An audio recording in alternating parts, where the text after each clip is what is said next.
Hydrogen spectrum मतलब hydrogen gas को gas tube में भरेंगे और उसके बाद उसके एटम्स को एक्साइट करने के बाद उसका स्पेक्ट्रम प्राप्त करेंगे। आप उत्सर्जन बनाइए, अवशोषण बनाइए, जो भी बनाए उस वो हाइड्रोजन का स्पेक्ट्रम होगा। आप हाइड्रोजन का उत्सर्जन स्पेक्ट्रम भी बना सकते हैं, आप हाइड्रोजन का अवशोषण स्पेक्ट्रम भी बना सकते हैं। ठीक है, तो जैसे कि आपने लास्ट क्लास में पढ़ा हुआ था कि जब हम स्पेक्ट्रम बनाते हैं किसी चीज़ का, तो अगर हम उत्सर्जन स्पेक्ट्रम की बात करते हैं तो उसमें पूरी जो बैकग्राउंड रहता है वो उसका रंगीन होता है, कलरफुल होता है, और उस कलरफुल बैकग्राउंड में उत्सर्जन स्पेक्ट्रम में ब्लैक कलर का बैकग्राउंड ब्लैक कलर का रहेगा और उसमें ऐसे चमकीली लाइन दिखती है आपको। ये हाइड्रोजन का जब स्पेक्ट्रम सबसे पहले बनाया गया तो उसमें एक बड़ी अजीब चीज देखने का मौका मिला। क्या? कि जब उसको और भी बारीकी से और भी गौर से देखा गया तो दिखा ये कि उसमें स्पेक्ट्रम में एक लाइन हमको ऐसे दिखी चमकीली। ठीक है, उसकी चमक भी ज्यादा थी और उसकी विड्थ भी ज्यादा थी। लेकिन जब और गौर से देखा गया तो स्पेक्ट्रम की स्क्रीन पर कुछ दूर चल करके एक लाइन और दिखी। हाइड्रोजन का ही स्पेक्ट्रम बनाया गया लेकिन एक लाइन दिखी, थोड़ी दूर चल के गए एक लाइन और दिखी। जब बहुत ज्यादा उसको बारीकी से गौर करके देखा गया तो ये एक लाइन और दिखी हमको। इसकी जो चमक थी वो पहली वाली लाइन से थोड़ी कम थी, थोड़ी सी, और इसकी जो विड्थ थी वो भी थोड़ी कम थी। देखा गया कि इससे थोड़ा और स्पेक्ट्रम पे दूर चलते हैं और एक लाइन दिखती है, और दूर चलिए और एक लाइन दिखती है। तो पूरे स्पेक्ट्रम में अगर आप उत्सर्जन बनाएं, अवशोषण बनाएं, जो भी स्पेक्ट्रम आप बनाते हैं हाइड्रोजन का, उसमें केवल एक लाइन दिखे ऐसा नहीं हुआ, उसमें एक से ज्यादा लाइंस देखी गई, एक से ज्यादा लाइंस देखी गई। और ये चीज सबसे पहले एक स्कूल के फिजिक्स टीचर थे, बामर उनका नाम था, बामर।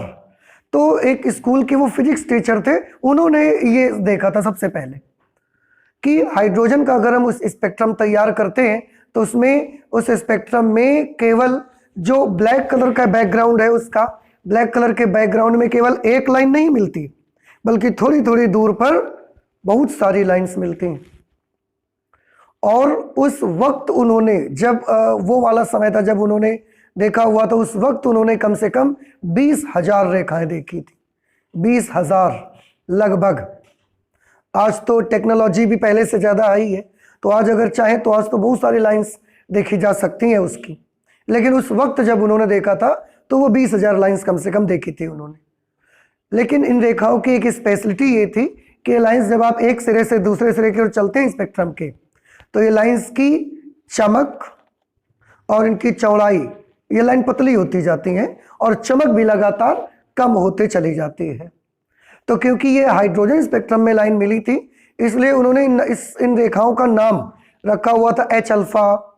जो पहली लाइन मिली तो H अल्फा, दूसरी लाइन मिली तो स्पेक्ट्रम हाइड्रोजन का है, और दूसरी लाइन मिली तो H बीटा नाम रख दिया, तीसरी H गामा, H डेल्टा, ऐसे उन्होंने इसके नाम रखे हुए थे।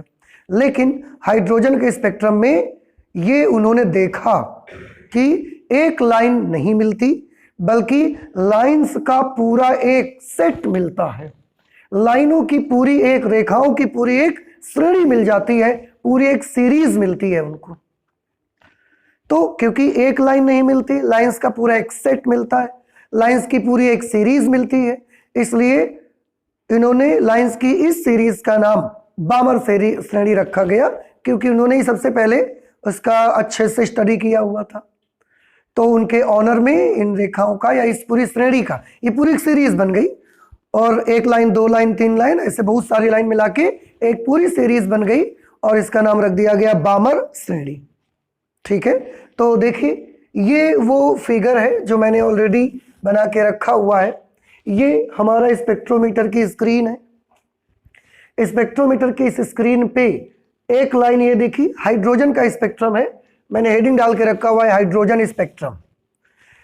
पहली लाइन जो मिली वो आपको तो याद होगा, स्पेक्ट्रम जो मैंने बताया कि स्पेक्ट्रम की जो स्क्रीन हमारी है उसके हर बिंदु पर हमने लिख के रखा हुआ है पहले से ही कि अगर इस पॉइंट पर कोई लाइन आती है तो उसकी वेवलेंथ कितनी होगी, और वो बिल्कुल वैसा ही लिख के रखा गया है जैसे स्केल में लिखा होता है।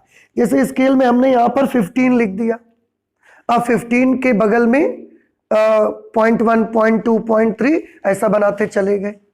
तो वो हमें एक आइडिया बना लेते हैं कि स्केल जैसा बनाया गया कि उसमें अगर 15.1 पे है तो हम समझ जाएंगे कि इसकी लाइन, इसकी वेवलेंथ 15.1 नैनोमीटर है या एंगस्ट्रॉम है, जो भी है। तो ऐसा करके रखा गया। तो ये जो पहली लाइन इसकी मिली, वो जिस जगह पर मिली हमको, उस जगह पर जो वेवलेंथ थी 6563 एंगस्ट्रॉम तरंग दैर्ध्य पर पहली लाइन मिली। इसकी विड्थ भी ज्यादा थी, इसका नाम रखा गया H अल्फा, और चमक भी इसकी ज्यादा थी। ठीक है, ये मेरे बनाने में थोड़ा सा उल्टा फिगर बना है कि इसका बैकग्राउंड व्हाइट कलर का है और लाइंस ब्लैक बनी हुई हैं, लेकिन एक्चुअली उन्होंने जो उत्सर्जन स्पेक्ट्रम बनाया था उसमें बैकग्राउंड ब्लैक कलर का था और लाइंस जो थी वो कलरफुल थी और चमकदार लाइंस बनी हुई थी। उससे कुछ दूरी पर चले, यहाँ पर फिर एक लाइन मिली। पहली लाइन के अपेक्षा थोड़ी सी विड्थ कम थी, और ये लाइन एक और मिली जिसको देखने पर जो स्क्रीन पे हमारी पता लगा कि ये वाली लाइन 4861 एंगस्ट्रॉम पर आपको मिलेगी। ये लाइन मिल गई हमको। इससे और थोड़ी दूर चले तो एक लाइन और यहाँ पर मिली 4340 एंगस्ट्रॉम, जो दूसरी लाइन मिली इसका नाम रखा गया H बीटा, इसका नाम H गामा, 4340 एंगस्ट्रॉम। तो ये लाइन मिली और तरंग दैर्ध्य कहाँ से पता लग जाती थी? स्क्रीन पर लिखी थी, वहां से देख लेते थे। थोड़ी दूर पर और चले, एक लाइन और मिली 4102 एंगस्ट्रॉम पर, इसका नाम रखा गया H delta, alpha beta gamma delta. और आगे देखी गई बहुत सारी लाइंस मिली, असंख्य रेखाएं यहाँ पर देखी गई। तो ये बताया गया कि पूरी एक सीरीज है लाइंस की, और इस श्रेणी का नाम उस समय क्या रखा गया? बामर श्रेणी। उसके बारे में थोड़ी सी बातें लिखी भी है हमने, आप देख सकते हैं कि हाइड्रोजन स्पेक्ट्रम का विधिवत अध्ययन बामर ने किया था। तो हाइड्रोजन स्पेक्ट्रम का जो अच्छे से स्टडी किया था, किसने किया था? बामर ने किया हुआ था। इस स्पेक्ट्रम में काली पृष्ठभूमि पर बहुत सी पृथक पृथक चमकीली रेखाएं होती हैं। ब्लैक कलर का बैकग्राउंड रहता है और बहुत सारी चमकीली लाइंस आपको दिखाई देती हैं। इन रेखाओं को H alpha, H beta, H gamma, H delta dot dot dot dot कहते हैं।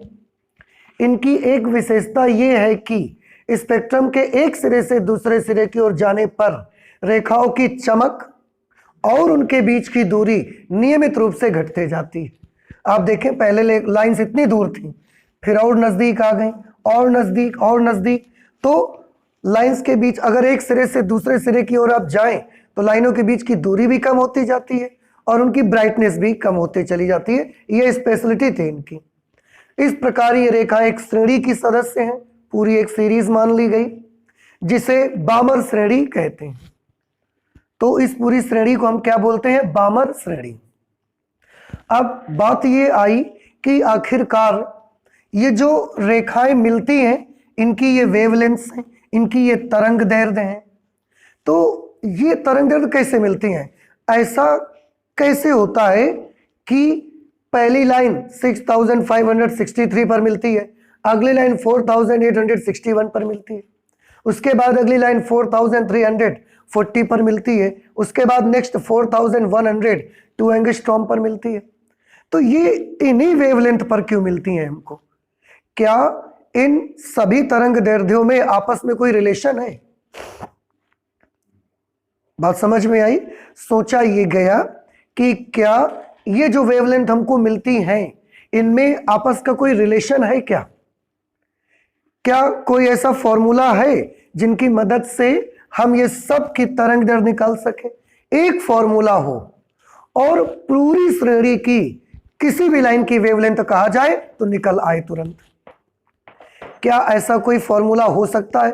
तो बामर ने उस वक्त किसी भी रेखा की तरंग दैर्ध्य का एक फॉर्मूला बताया, और देखा गया कि उस फॉर्मूले की मदद से न सिर्फ हम पहली बल्कि बामर श्रेणी की आप किसी भी लाइन की वेवलेंथ पता लगाना चाहते हैं, उस फॉर्मूले पे कुछ वैल्यूज रखनी पड़ेंगी और उसकी वेवलेंथ आपको मिल जाएगी। समझ आया? वो फॉर्मूला उन्होंने क्या बताया? तो बामर श्रेणी की किसी भी रेखा की तरंग दैर्ध्य,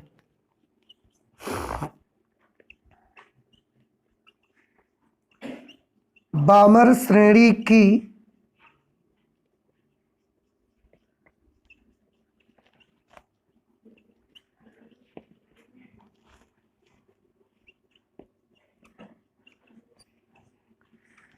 बामर श्रेणी की किसी भी रेखा की तरंग दैर्ध्य निम्न सूत्र से ज्ञात की जाती है।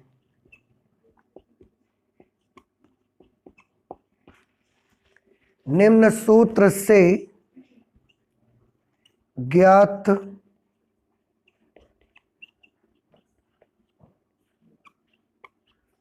की जा सकती है। कौन सा है फॉर्मूला भाई? वो तो वो उन्होंने जो फॉर्मूला उस समय दिया वो फॉर्मूला था 1 lambda is equal to, lambda wavelength है, 1 lambda is equal to R under bracket 1/2 square minus 1/n square. ये फॉर्मूला बामर ने दिया। इस फॉर्मूले में आप n की जगह पर थोड़ा ध्यान से देखिए, यहां पर 2 है तो n की जो वैल्यू स्टार्ट होती है वो इससे एक ज्यादा से स्टार्ट होती है। तो अगर यहाँ 2 है तो वो कहां से स्टार्ट होगी? 3 से। अगर यहाँ 1 होता तो 2 से, अगर यहाँ 3 होता तो 4 से। तो यहाँ n कहां से स्टार्ट होगा? 3 4 5 6 7 डॉट डॉट डॉट। समझ आई आपको? ठीक है, तो ये फॉर्मूला बामर ने बताया। इस फॉर्मूले में हाँ एक चीज और इस फॉर्मूले में नहीं आ रही है, जैसे कि आर आपको देखने को मिल रहा होगा। ये आर यहां पर इस फॉर्मूले पे क्या है? तो मैं आपको बताऊं, आर एक कांस्टेंट है। आर एक कांस्टेंट है जिसे रिडबर्ग कांस्टेंट कहते हैं। आर को क्या बोला जाता है? Rydberg's constant.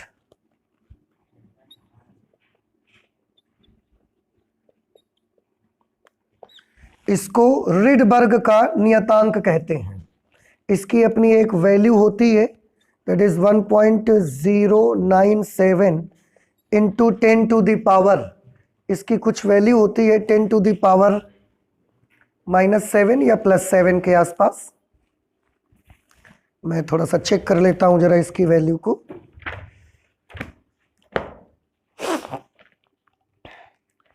Ten to the power 7 और इसका जो यूनिट होता है वो होता है प्रति मीटर। ठीक है, तो इस तरह से बामर श्रेणी की केवल 1 या 2 लाइंस की वेवलेंथ इस फॉर्मूले से नहीं आएगी।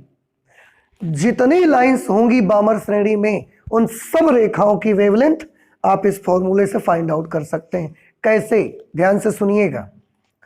आप अगर इस फॉर्मूले पे n की जगह पर 3 लिखेंगे, n की जगह पर 3, तो आपको बामर श्रेणी की पहली रेखा की तरंग दैर्ध्य मिल जाएगी, दैट इज 6563 एंगस्ट्रॉम। नहीं समझ आया? अगर आप इस फॉर्मूले पे n की जगह 4 लिख देंगे तो क्या मिलेगा?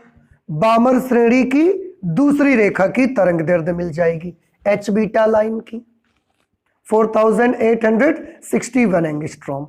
अगर आप इसी फॉर्मूले पे n की जगह पर 5 लिखते हैं तो बामर श्रेणी की तीसरी लाइन की तरंग दैर्ध्य मिल जाएगी 4340 angstrom, that is h gamma line. बात समझ आई? और ऐसे कहां तक? अनंत तक। अब अगर बताएं, अगर आप 7 लिखेंगे तो क्या मिलेगा? n की जगह 7 लिखेंगे तो बामर श्रेणी की 5वीं रेखा की तरंग दैर्ध्य मिलेगी। और एक चीज देखिए, ये तो समझ आ गया। अगर n की जगह इन्फिनिटी लिखेंगे तो क्या मिलेगी? बामर श्रेणी की सबसे लास्ट लाइन की वेवलेंथ आपको मिलेगी, सबसे लास्ट लाइन। बात समझ में आई? और इसको हम बोलेंगे श्रेणी सीमा। क्या बोला जाया करेगा? श्रेणी सीमा, क्योंकि वहां से उस श्रेणी की सीमा का अंत हो जाएगा। तो फिर से बताइए मुझे, जब आप n की जगह 3 लिखेंगे तो आप क्या पाएंगे? बामर श्रेणी की पहली लाइन की तरंग दैर्ध्य। 4 लिखने से बामर श्रेणी की दूसरी रेखा की तरंग दैर्ध्य। 5 लिखने से बामर श्रेणी की तीसरी रेखा की तरंग दैर्ध्य। और इन्फिनिटी लिखने से बामर श्रेणी की श्रेणी सीमा मिलेगी आपको। क्या मिलेगी?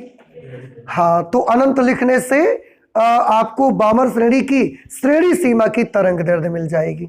सीरीज लिमिट, वो जो लास्ट लाइन होगी उसकी वेवलेंथ।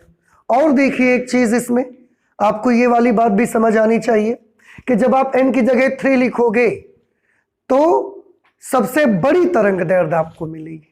देखो बाकी वेवलेंथ उससे कैसी होती जाती है? छोटी। तो जब आप n की जगह 3 लिखोगे तो बामर श्रेणी की सबसे बड़ी वेवलेंथ आपको मिलेगी।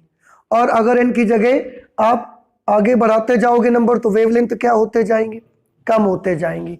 इन्फिनिटी लिखोगे तो सबसे छोटी वेवलेंथ आपको मिलेगी। तो कभी कभी न्यूमेरिकल्स में आता है और पूछते हैं कि बामर श्रेणी की सबसे बड़ी रेखा की तरंग दैर्ध्य बताइए, तो फिर आप n की जगह पर क्या लिखेंगे? 3। और अगर सबसे छोटी तरंग दैर्ध्य बताइए तो इन्फिनिटी लिखेंगे। श्रेणी सीमा बताइए तो क्या लिखेंगे? इन्फिनिटी लिखेंगे। पहली लाइन की तरंग दैर्ध्य बताइए तो 3 लिखेंगे। क्लियर हो गया अभी आपको? एक बार फिर से मुझे बताइए कि बामर श्रेणी की सबसे पहली रेखा की तरंग दैर्ध्य बताने के लिए n की वैल्यू क्या लिखेंगे? 3 लिखेंगे। बामर श्रेणी की सबसे बड़ी तरंग दैर्ध्य बताने के लिए n की जगह 3। बामर श्रेणी की सबसे छोटी तरंग दैर्ध्य बताने के लिए इन्फिनिटी। और बामर श्रेणी की श्रेणी सीमा बताने के लिए इन्फिनिटी। तो 4 तरह से 2-2 करके इनको आप ध्यान रखेंगे।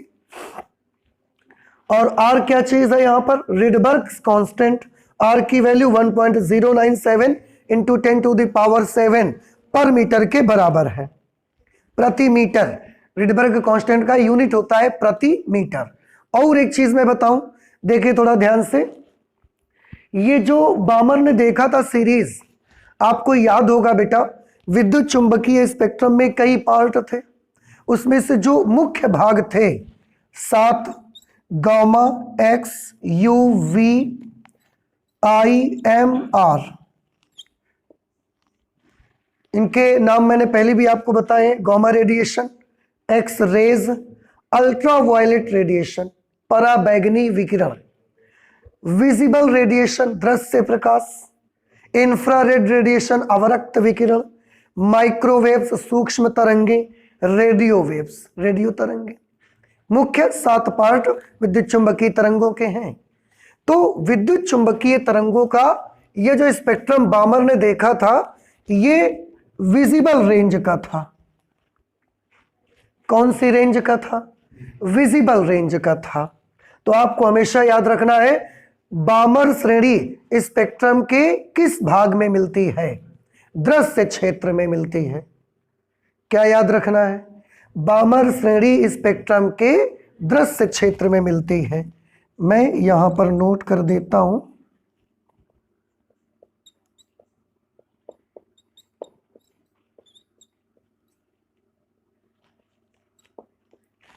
बामर श्रेणी स्पेक्ट्रम के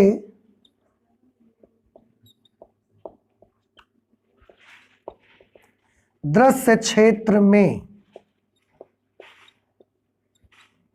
मिलती है। ये भी बहुत इंपॉर्टेंट पॉइंट है। कभी कभी ऑप्शनल क्वेश्चन में आपका पूछा जाता है कि बामर श्रेणी स्पेक्ट्रम के किस भाग में मिलती है, और फिर उसमें 4 ऑप्शन लिखे रहेंगे, आपको करेक्ट ऑप्शन चूज करना रहेगा। याद रहेगा कि बामर श्रेणी को जो स्कूल के फिजिक्स टीचर थे बामर, उन्होंने कहां पर देखा था? दृश्य क्षेत्र में देखा था। ठीक है। अच्छा, अब क्योंकि दृश्य क्षेत्र में देखा गया तो पूरी की पूरी एक सीरीज मिली। दूसरे जो साइंटिस्ट थे उस समय, उनको भी ये लगा कि अगर दृश्य क्षेत्र में ऐसी कुछ होता है तो क्या इसके आसपास के जो विद्युत चुंबकीय भाग हैं, क्या उनमें भी ऐसा कुछ सीरीज हमको मिलती हैं, क्या उनमें भी लाइंस हमको मिलती हैं? और उन्होंने देखा कि वाकई में ऐसा होता है, वाकई में ऐसा होता है। फिर उन्होंने अल्ट्रावायलेट को यूज किया, इंफ्रारेड पार्ट पे देखा, और उन वैज्ञानिकों ने और भी लाइंस का पता लगाया। बामर ने विद्युत चुंबकीय स्पेक्ट्रम के कौन से भाग में लाइंस देखी थी? दृश्य क्षेत्र में। और जो दूसरे वैज्ञानिक थे, क्योंकि ये उन्होंने स्टार्ट किया, तो उनको लगा कि क्या इसके आसपास के और जो पार्ट्स हैं, पराबैंगनी भाग है जैसे अल्ट्रावायलेट, अवरक्त भाग है इंफ्रारेड, तो क्या इनमें भी हमको इस तरह की कोई श्रेणी मिलेंगी या नहीं मिलेंगी? उन्होंने उसको देखा और श्रेणी मिली, उनको वो श्रेणियां मिली। तो एक वैज्ञानिक थे जिनका नाम था लीमैन, लाइमन भी बोल सकते हैं आप उनको।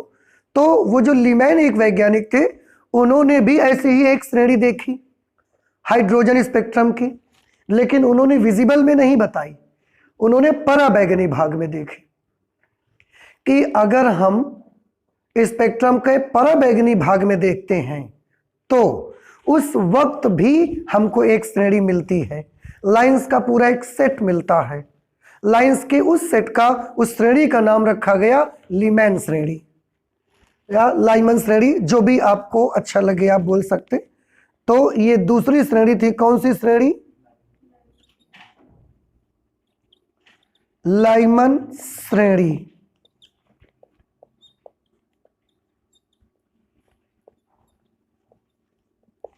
लाइमन श्रेणी ये एक श्रेणी हुई।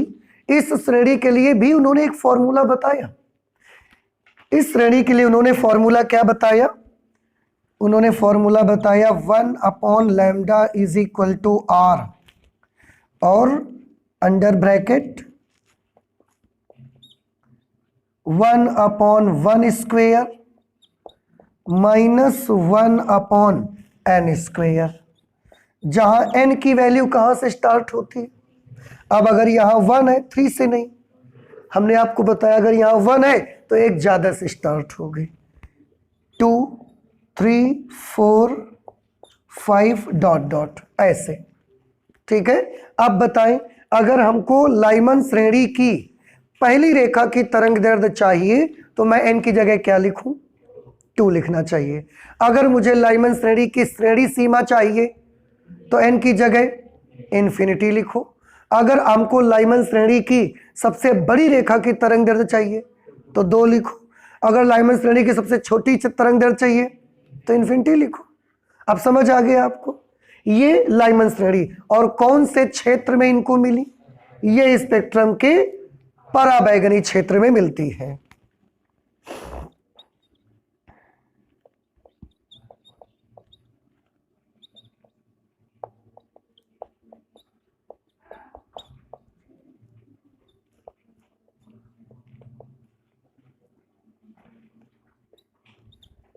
स्पेक्ट्रम के पराबैंगनी क्षेत्र में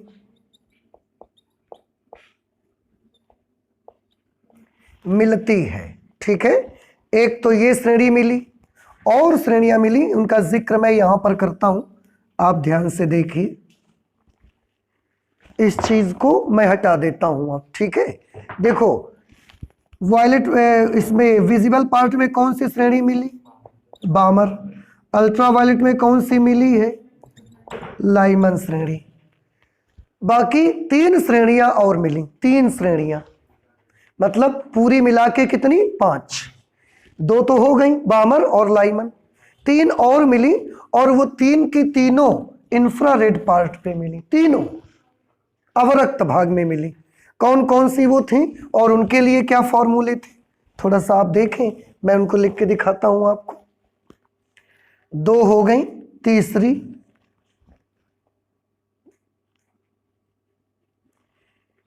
थर्ड नंबर पे एक तो लाइमन, बामर, तीसरी श्रेणी थी पाश्चन सीरीज।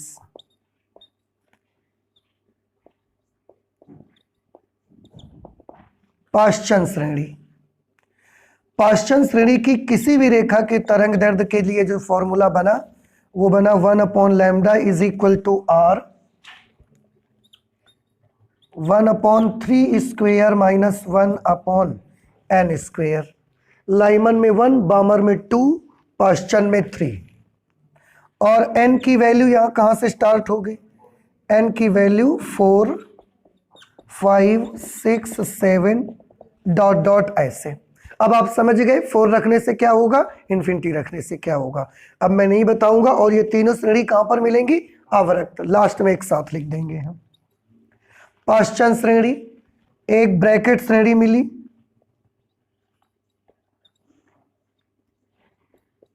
ये सब उनको डिस्कवर करने वाले साइंटिस्ट के नाम के आधार पर रखी गई थी इनके नाम।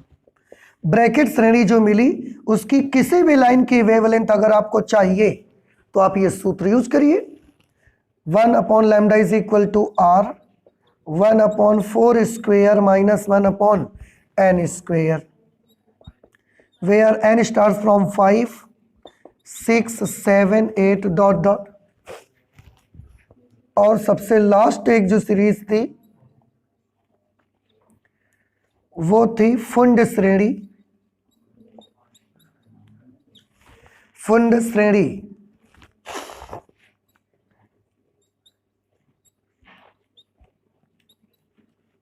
फुंड सीरीज, P साइलेंट होता है इसमें, PFUND। इसकी किसी भी लाइन, इसमें भी बहुत सारी लाइन मिली, इसकी किसी भी लाइन की वेवलेंथ अगर आपको निकालना है तो उसके लिए एक फॉर्मूला है 1/λ is equal to R 1/5 square minus 1/n square, where n start from 6, 7, 8, 9 ऐसे। ठीक है, तो इस तरीके से ये एक फुंड श्रेणी मिली। और ये तीन की तीनों श्रेणी कहां पर मिली?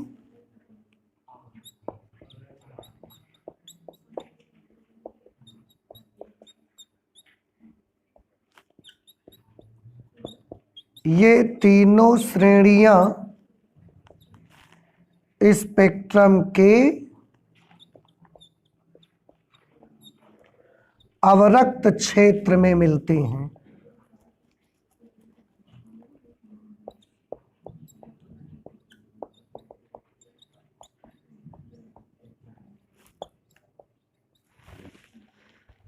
ठीक है, तो इस तरह से 5 श्रेणियां अब तक देखी गई।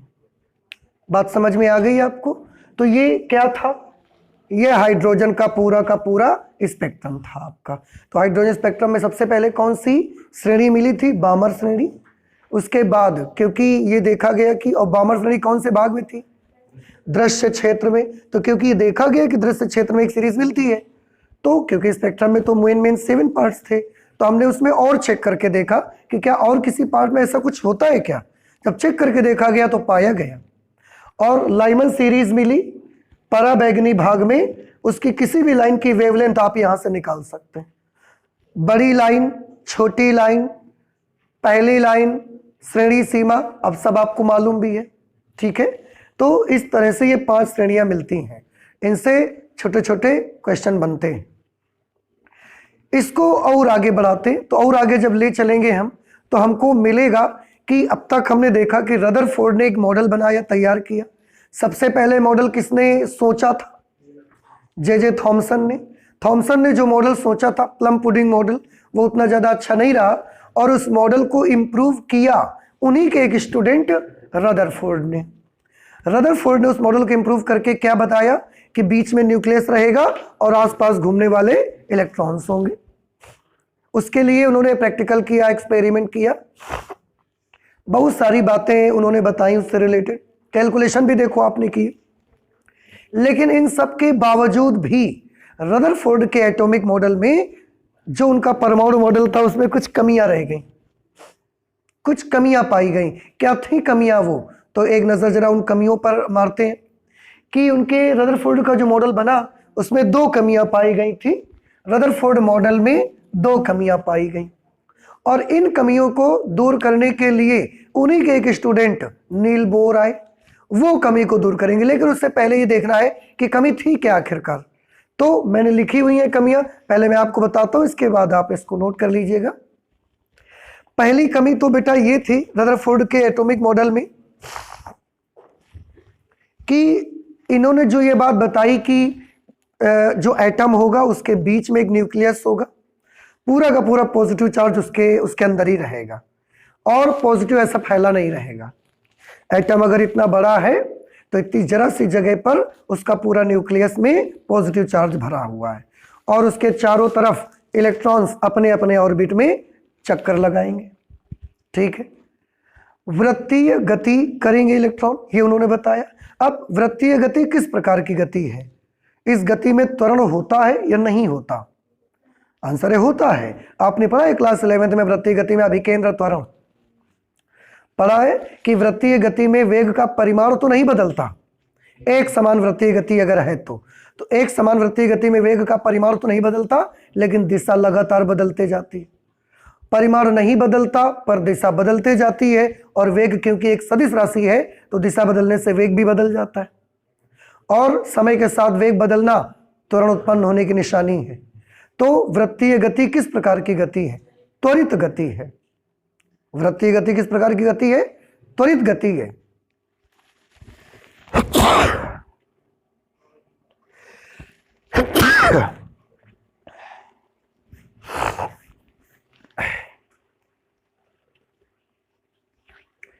तो वृत्तीय गति एक त्वरित गति है, और आपने इससे पहले जब विद्युत चुंबकीय तरंगों का लेसन स्टडी किया था तो उसमें एक चीज आपने पढ़ी हुई थी, क्या?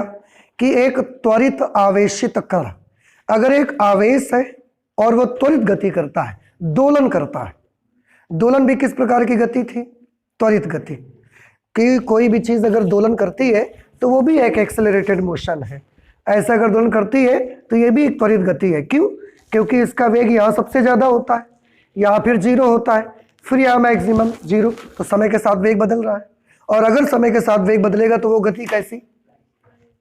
त्वरित गति होती है वो। तो दोलन, अगर एक आवेशित कण दोलन करता है, और दोलन से मतलब नहीं था, मतलब ये था कि वो एक एक्सेलरेटेड मोशन है, वो एक त्वरित गति है। तो अगर एक आवेश त्वरित गति करता है तो वो अपने अंदर से ऊर्जा उत्सर्जित करता है और विद्युत चुंबकीय तरंग बनाता है, आपने पढ़ा हुआ था। यहां पर भी तो जो भी इलेक्ट्रॉन्स हैं वो सब ऐसा वृत्ताकार मार्ग में चक्कर लगाते हैं। अब इलेक्ट्रॉन एक आवेशित कण है या एक न्यूट्रल पार्टिकल है? आवेशित कण है, और उसके बावजूद वृत्ताकार गति करता है, अर्थात वो त्वरित गति करता है। और जब कोई आवेशित कण त्वरित गति करता है तो हमारी इलेक्ट्रोडायनेमिक्स बोलती है, वैद्युत गति विज्ञान का ये कहना है कि अगर कोई भी आवेशित कण त्वरित गति करेगा तो वो अपने अंदर से एनर्जी निकालेगा। किस रूप में? विद्युत चुंबकीय तरंगों के रूप में। अब अगर इलेक्ट्रॉन अपनी एनर्जी विद्युत चुंबकीय तरंगों के रूप में निकालेगा, एनर्जी खर्च करेगा, तो क्या उसकी ऊर्जा कम होनी चाहिए या कम नहीं होनी चाहिए? कम होनी चाहिए ऑब्वियसली, कि इलेक्ट्रॉन के पास जितनी एनर्जी से वो चक्कर लगाता है, इलेक्ट्रॉन एक आवेशित कण है और वो वृत्ताकार मार्ग में चक्कर लगाता है, अर्थात वो त्वरित गति करता है।